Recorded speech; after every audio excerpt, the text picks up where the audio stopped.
أعوذ بالله من الشيطان الرجيم. بسم الله الرحمن الرحيم. وإذ قال ربك للملائكة إني جاعل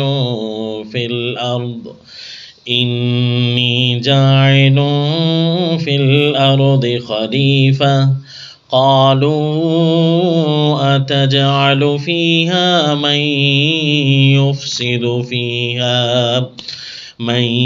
يفسد فيها ويسفك الدماء ونحن نسبح بحمدك ونقدس لك قال إني أعلم ما لا تعلمون. وعلم آدم الأسماء كلها ثم عرضهم على الملائكة فقال أنبئوني بأسماء هؤلاء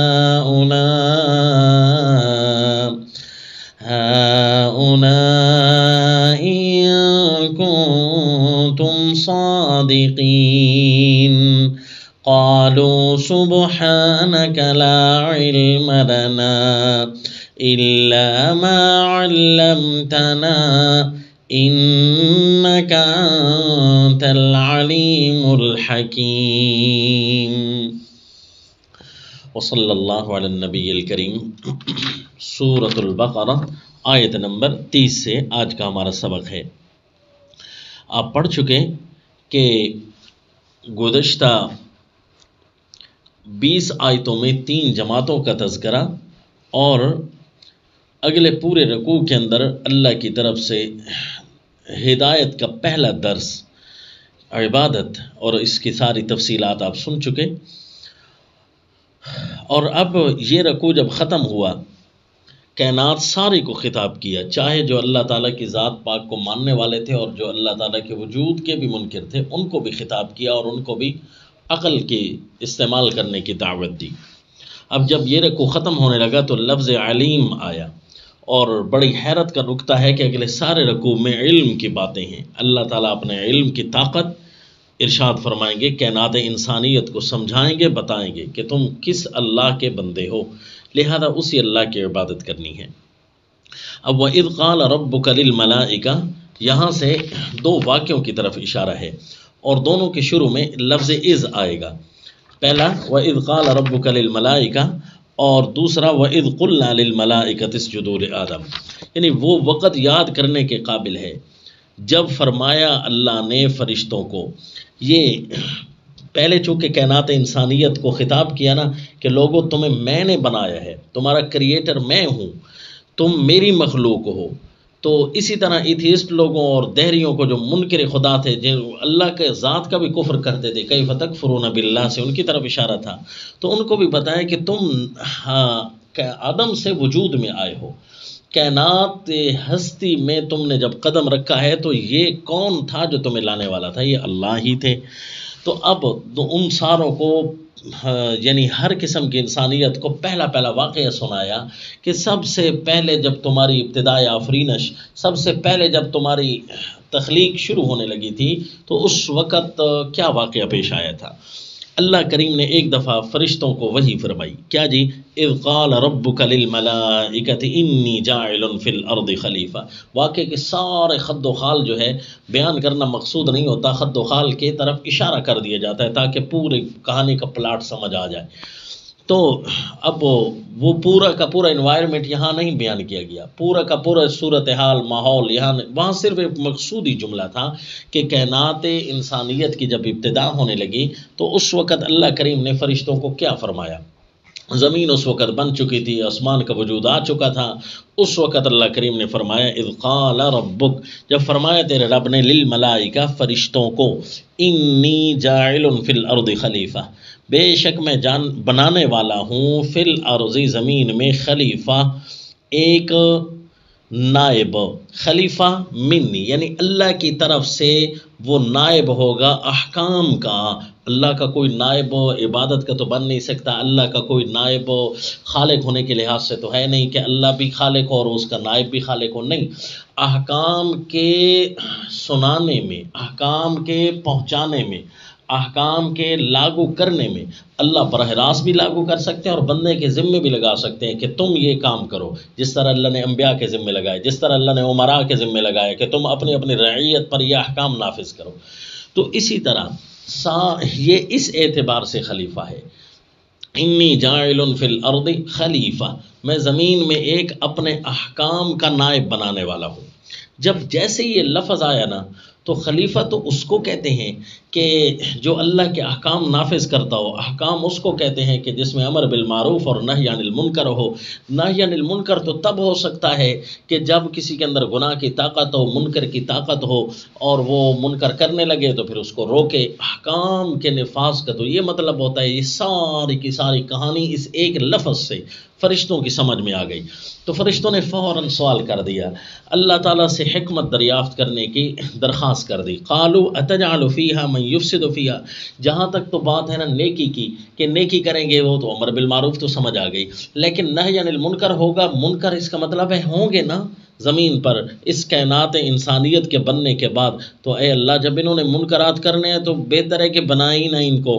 اتجعل فیہا من یفسد فیہا، اے اللہ ہماری سمجھ میں نہیں آتا کہ آپ اس میں ایسے کو بنا رہے ہیں من یفسد فیہا جو اس زمین کے اندر فساد کرے گا تاکہ جو ہے تیرے احکام پھر اس وقت نافذ کرنے پڑیں۔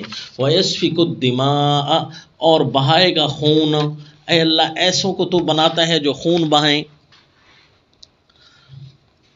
تو اگر تو ہے نیکی تو نیکی تو ہے تو اچھی بات، وہ نیکی بھی کریں گے، لیکن نیکی تو یہاں بھی ہو رہی ہے۔ وَنَحْنُ نُسَبِّحُ بِحَمْدِكَ، اے اللہ ہم پاکیاں بیان کرتے ہیں تیری تعریفوں کی، یعنی جو تیری تعریفیں ہیں وہ تیرے پاس ہی ہیں، وہ تو ان میں پاک ہے، وہ کہیں اور نہیں لگتی۔ جتنی بھی تیری تعریفیں ہیں وہ ساری تیرے پاس ہیں، تو خالق ہے، تو مالک ہے، نہ کائنات میں کوئی خالق ہے، نہ کوئی مالک ہے، نہ کوئی معبود ہے۔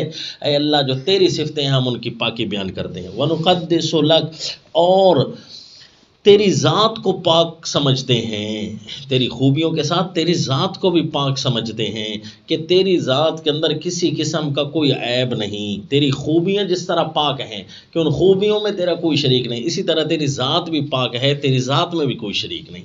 اللہ اپنی صفات میں بھی وحدہ لا شریک ہے، اپنی ذات میں بھی وحدہ لا شریک ہے، نہ اللہ کا ثانی ہے اور نہ ہی اللہ تعالیٰ کی صفات جیسا کوئی حامل صفات ہے۔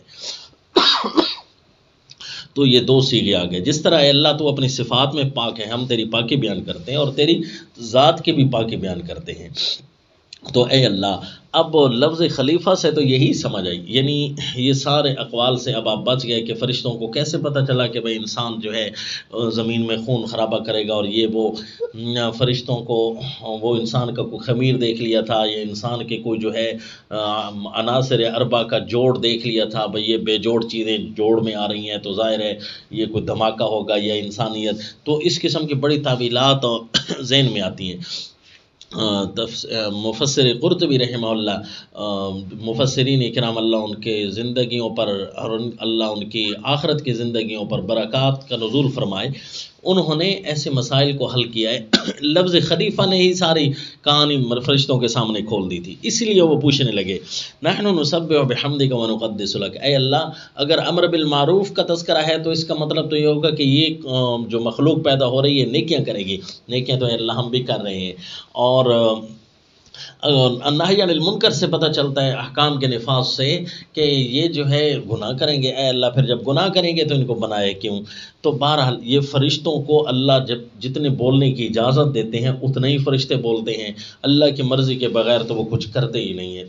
تو اللہ تعالیٰ نے خود جب ان کو فرمایا تو اللہ نے گویا ان کو بولنے کی اجازت دے دی کہ تم کچھ سوال کر سکتے ہو۔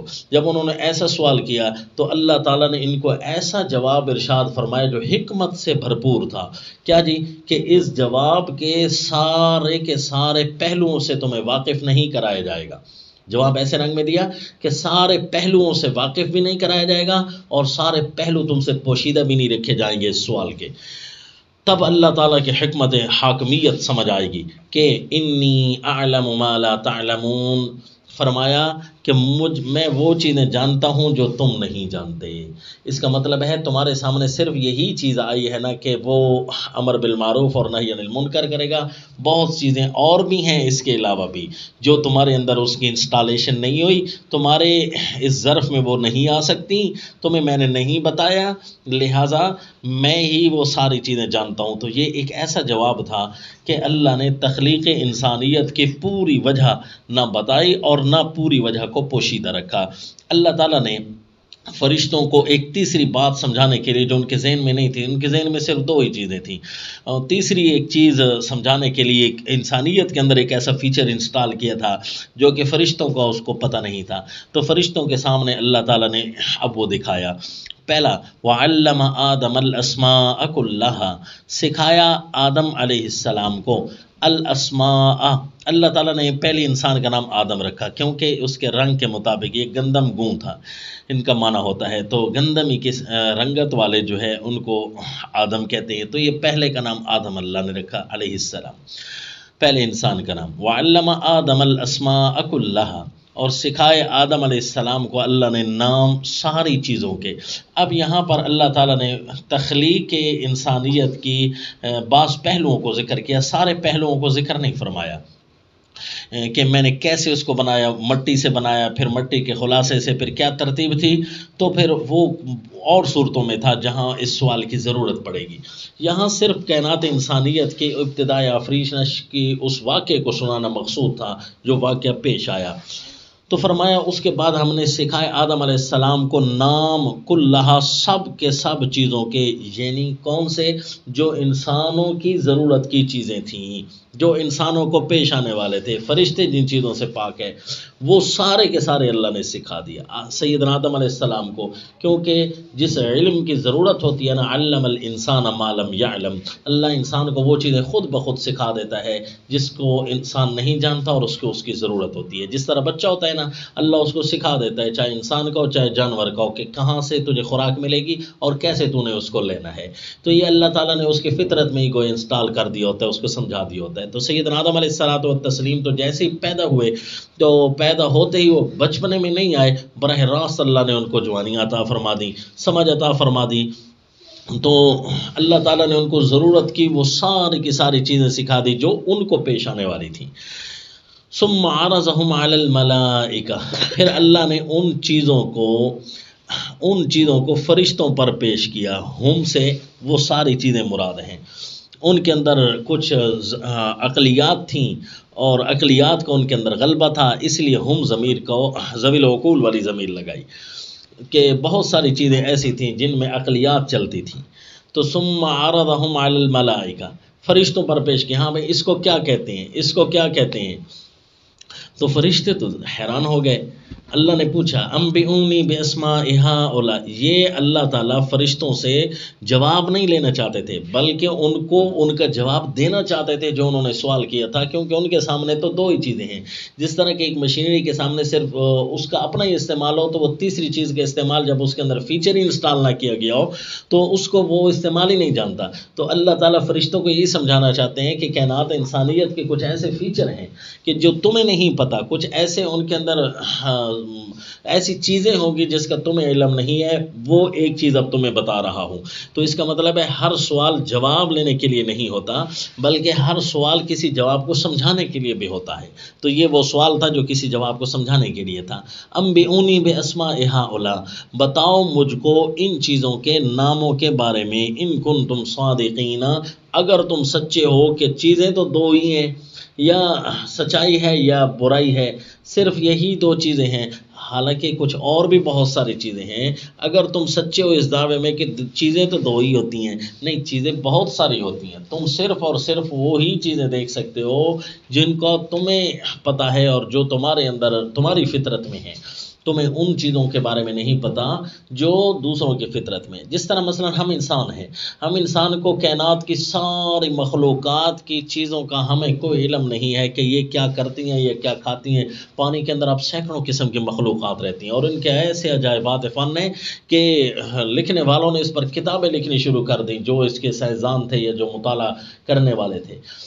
تو انہوں نے ایسے حیران کن عجائبات بتائے ہیں ان کے کہ آج تک دنیا قاصر ہے. حتیٰ کہ پھولوں پھلوں پودوں کی دنیا، حشرات کی دنیا، پانیوں کی دنیا، زمین کے اور جنگلوں کی دنیا، حتیٰ کہ ایمیزون کا جو جنگل ہے اس کی بھی ساری کی ساری جو ہے مخلوقات کا علم نہیں ہے. اتنا بڑا جنگل ہے وہ. تو فرمایا کہ ہمیں نہیں پتہ نا بہت ساری چیزوں کا. تو اسی طرح ہمارے اندر کیونکہ وہ فیچر ہی انسٹال نہیں کیے گئے، نہ ہی ان کے مزاج کا، نہ ہی ان کی چیزوں کا، نہ ہی ان کے رہن سہن کا، نہ ہی ان کے لڑنے جھگڑنے کا، نہ ہی ان کے کھانے پینے کا، نہ ہی ان کے طور طریقوں کا، نہ ان کے بیماری اور علاج معالجوں کا. تو اسی طرح فرشتوں کو انسانوں کے ان ساری چیزوں کا پتہ نہیں تھا. تو فرشتوں کو اب ایک جواب تو مل گیا کہ پیدا تو اللہ کرنے والے ہیں. فرشتوں کو فوراً سمجھ آ گئی کہ اس کا مطلب ہے کچھ اور بھی چیزیں ہوتی ہیں جو ہماری اس دنیا سے ہٹ کر ہیں، لیکن ہمیں چونکہ پتہ نہیں تھا، اللہ تعالیٰ ہی ہم سے بڑا جاننے والے ہیں. تو فوراً انہوں نے جواب میں کہا سبحانک، اے اللہ تو اپنی صفتوں میں پاک ہے، صفت علم میں بھی تیرا کوئی شریک نہیں، ہمیں بھی کوئی پتہ نہیں کہ کائنات میں کیا چل رہا ہے، سب کچھ جاننے والا تو ہے. لا علم لنا، ہم کو تو کچھ معلوم نہیں ہوتا، الا ما علمتنا، مگر جتنا تو نے ہم کو سکھایا، جتنا تو نے ہم کو سکھایا ہمیں اتنا ہی علم ہے. انک انت العلیم الحکیم، کیونکہ تو اصل جاننے والا اور اصل حکمتوں والا ہے، کوئی کام بھی حکمت سے خالی نہیں ہے. اب ظاہر ہے ہمیں جواب مل گیا کہ کائنات انسانیت کے بہت سارے ایسے فوائد ہیں جو ہماری نظروں سے اوجھل ہوں گے. اس کا مطلب ہے ہمیں ایک طرح کا تو جواب مل گیا کہ کائنات انسانیت کا پیدا کرنا حکمت سے تو بھرا ہوا ہے، لیکن یہ پورا جواب اللہ کریم اپنی مرضی سے ہمیں نہیں دے رہے کہ اس کے پوری ضروری فوائد کیا ہیں اور کیا وجہ تھی کہ میں اللہ نے ان کو کیوں بنایا. اس کا مطلب ہے تخلیق انسانیت کا مالک تو پیدا کرنے والا تو اللہ ہے. یہ جب مان گئے ایک بات، اب تخلیق کی وجہ سمجھ آئے یا نہ آئے، یہ تو پتہ ہے نا کہ بنانے والا اللہ ہے. تو اب اللہ کے سامنے لڑ تو کوئی نہیں سکتا، اکڑ تو کوئی نہیں سکتا، حاکم مطلق ہونے کا اقرار کرنے کے علاوہ چارہ کوئی نہیں ہے کہ اے اللہ تو ہمیں وجہ سمجھائے تب بھی ٹھیک ہے، تو وجہ ہمیں نہ سمجھائے تب بھی ٹھیک ہے، نہ سمجھا ہمیں وجہ تو ہمیں پتہ ہے. مثلا ہم اپنا کمپیوٹر رکھتے ہیں نا، کوئی ایسی چیزیں ہوتی ہیں کہ ایک ایسے سافٹ ویئر ہوتا ہے جس کے اندر ایک فیچر انسٹال ہی نہیں ہوتا، وہ اس کو چلا ہی نہیں سکتا. تو اے اللہ ہمارے اندر ایک ایسی چیزیں نہیں رکھی ہوئی جو ہمیں پوری کی پوری نہیں سمجھ آ سکتی، تب بھی ہمیں یہ تو سمجھ ہے نا کہ ہمارا بنانے والا تو ہے، تو لہذا ہم اکڑتے نہیں ہیں. تو علامہ شہرستانی رحمہ اللہ نے ایک بڑا عجیب واقعہ لکھا ہے کہ مثلا فرشتوں کا ایک اسرائیلیات سے ایک واقعہ نکل گیا کہ فرشتوں کا ابلیس کے ساتھ مکالمہ ہوا. جب ابلیس راندہ درگاہ ہوا نا، اس نے کہا جب اللہ کو پتہ تھا کہ مجھے جو ہے نا میں نے راندہ درگاہ ہونا ہے تو اللہ نے مجھے کیوں بنایا. تو اب فرشتوں نے اللہ تعالیٰ سے جواب لیا، تو اللہ تعالیٰ نے فرمایا اس کو بتاؤ کہ جب تجھے یہ پتہ ہے نا کہ مجھے بنانے والا اللہ ہے تو اب کیوں کی طاقت تیرے اندر ہونی تو نہیں چاہیے. ایک چیز سمجھ آئے تب بھی ٹھیک ہے، سمجھ نہ آئے تب بھی اتنا تو اقرار تجھے ہے نا کہ بنانے والا اللہ ہے، میرے پاس اکڑنے کی کوئی گنجائش نہیں ہے. تو اس کا مطلب کہ اللہ سارے حکمت سے واقف کر دے تو اس کا احسان اور مرضی، اور اللہ ساری حکمتوں سے واقف نہ کرے تو اللہ تعالیٰ چونکہ حاکم مطلق ہے کر سکتا ہے. اسی کو تو رب فرماتے ہیں. اللہ تعالیٰ نے فرمایا اس کو سمجھاؤ کہ یہی چیز منوانے کے لیے تو تجھے بھی بتایا، سجدے کا حکم دیا تھا کہ میں حاکم مطلق ہوں، جو کہوں گا تجھے ماننا پڑے گا ورنہ تیرے پاس جرت کی کوئی طاقت نہیں ہے. تو نے سجدے کا انکار کیا، راندہ درگاہ تو اس وجہ سے ہوا. بس اللہ کی اس حاکمیت کو مان لینا یہی اپنے اللہ کی معرفت ہے. بس یوں سمجھو اللہ نے اپنی کسی بھی کام سے ہمیں واقف نہیں کرایا تو اس کی اپنی مرضی ہے. ہمارے 2 کان لگائے 3 کیوں نہیں لگائے، 2 آنکھیں لگائی 3 کیوں نہیں لگائی، یہ 1 کیوں لگائی، اللہ نے اس کے حکم ہمیں نہیں بتائی. اسی طرح ہم نماز پڑھتے ہیں، صبح کی 2، ظہر کی 4، عصر کی 4، مغرب کی 3، پھر عشاء کی 4. تو یہ فرائض یہ 2 کیوں ہیں، 2 کے بجائے 4 کیوں نہیں، 4 کے بجائے 2 کیوں نہیں، 3 کے بجائے 6 کیوں نہیں، یہ حکم اللہ نے ہمیں نہیں بتائیں، لیکن یہ تو پتہ ہے نا کہ یہ اوامر اللہ کے ہیں۔ جب یہ پتہ چل جائے کہ امر اللہ کا ہے، پھر اس کے سامنے چوں چرا نہیں کر سکتے، کیونکہ یا تو لڑ سکتے نعوذ باللہ کہ ہمارا خالق ہی اللہ نہیں ہے، نہیں، جب خالق اللہ ہے اس کو مان لیا۔ کچھ چیزیں ایسی ہوتی ہیں جو ہمارے ذہنوں میں ان کی انسٹالیشن نہیں کی گئی۔ یوں سمجھیں ایک مثال کے ذریعے کہ مثلا ایک کنویں کے اندر ایک مینڈک کا بچہ پیدا ہو، تو اس زندگی، جوانی، بچپن، لڑکپن، بڑھاپا سارا وہیں گزارے، تو اب اس کے ذہن میں دنیا مافیہ کی وسعتیں نہیں ہوں گی۔ اس لیے اگر کہانی مشہور ہے نا کہ کنویں کے مینڈک نے اپنی ماں سے پوچھا کہ دریا کتنا بڑا ہوتا ہے، دریا کے بارے میں آپ تبصرے کرتے ہو، تو ماں نے کہا کہ دریا بہت بڑا ہوتا ہے، تو وہ ایک کنویں کے اندر جمپ لگا کر دوسرے کونے میں بیٹھ گیا، کہا اتنا بڑا ہوتا ہے، کہا نہیں نہیں اس سے بہت بڑا ہوتا ہے، پھر وہ جمپ لگا کر تیسرے کونے میں جا کر بیٹھ گئے، تو یہ مثال کے لیے واقعہ ہے، تو تیسرے کونے میں کہا اتنا بڑا ہو سکتا ہے، کہا نہیں جی اس سے بھی بہت بڑا ہے، تو وہ کہنے لگا بھائی اگر بہت بڑا ہے تو یہ ہمارے ذہن میں آنے والی چیز نہیں ہے، کیونکہ اس نے دیکھا ہی نہیں تھا نا دنیا مافیا کو، کنویں میں پیدا ہوا اور کنویں میں پلا بڑا اور وہیں اس نے ختم ہونا ہے۔ تو ہماری مثال بھی اسی کنویں کے مینڈک کی طرح ہے، ہم اس زمین کے چھوٹے سے نقطے سے باہر ہی نہیں جا سکتے، جتنا بھی اڑ لیں، جتنا بھی بھاگ لیں، جتنا بھی چل لیں، جتنی بھی ٹیکنالوجیاں پیدا کر لیں، جتنی بھی ترقیاں کر لیں، ہم اس زمین کے اس نقطے سے باہر نہیں جا سکتے۔ اور یہ تو سائنسدان آج مانتے ہیں کہ پوری کائنات میں شاید یہ زمین ایک نقطہ بھی نہیں ہے جو نظر آنے والا ہو، جب پوری کائنات اور اس پورے سولر سسٹم کو کھول دیا جائے، تو اس پورے زمین کو تو چھوڑیں، اس پورے زمین و آسمان، سورج، چاند، ستارے، پوری جتنی بھی ہماری یہ خلا ہے، اس خلا کو جو ہے پورا کا پورا ایک نقطہ بھی نہیں بنتا اللہ تعالیٰ کی اس کاریگری کے اندر۔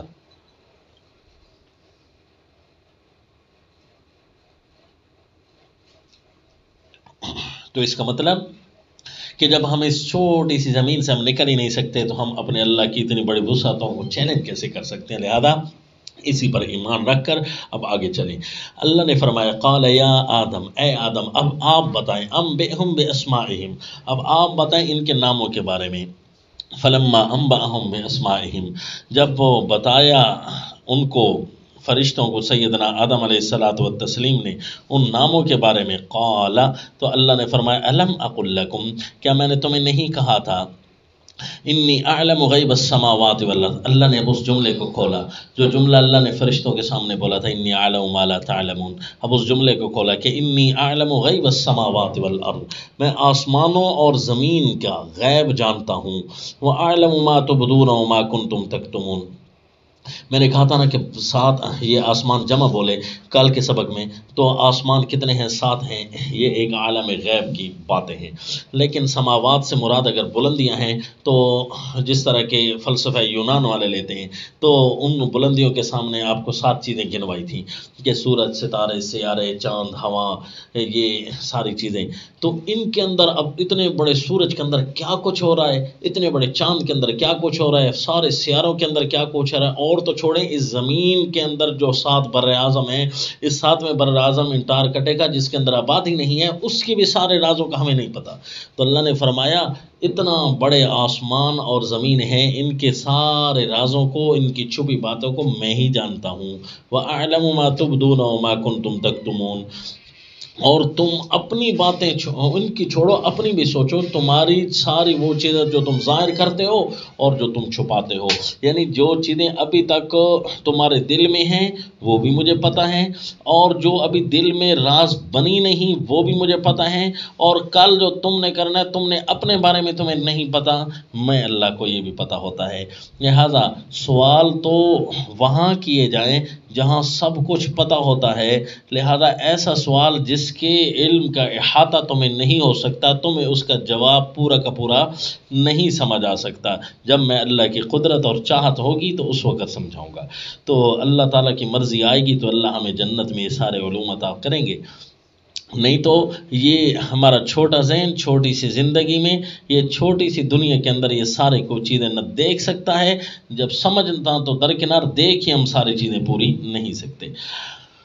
تو یہ ایک پورا واقعہ آیا، اس سے کم از کم دہریت کو بھی سمجھ آ جائے گی، اس کے اندر کم از کم ان لوگوں کو بھی سمجھ آ جائے گی جو اللہ تعالیٰ کی طاقت کے ساتھ غیروں کو شریک کرتے ہیں، مشرکین کو بھی، منافقین کو بھی سمجھ آ جائے کہ یہ اللہ کی پاورز ہیں، یہ اللہ کی طاقت ہے۔ لہذا اب جیسے ہی اللہ کی یہ طاقت کے علم سامنے آئے گی، اللہ کی یہ طاقت تخلیق سامنے آئے گی، تو فوراً دل متوجہ ہو جائے گا، اے اللہ ہم تیرے امر کے سوا کوئی کام نہیں کریں گے، اور اسی کو عبادت کہتے ہیں۔ وہ نقطہ سمجھ آ جائے گا یا ایھا الناس اعبدوا میں، جو اللہ میں سے منوانا اور مانگنا چاہتے تھے۔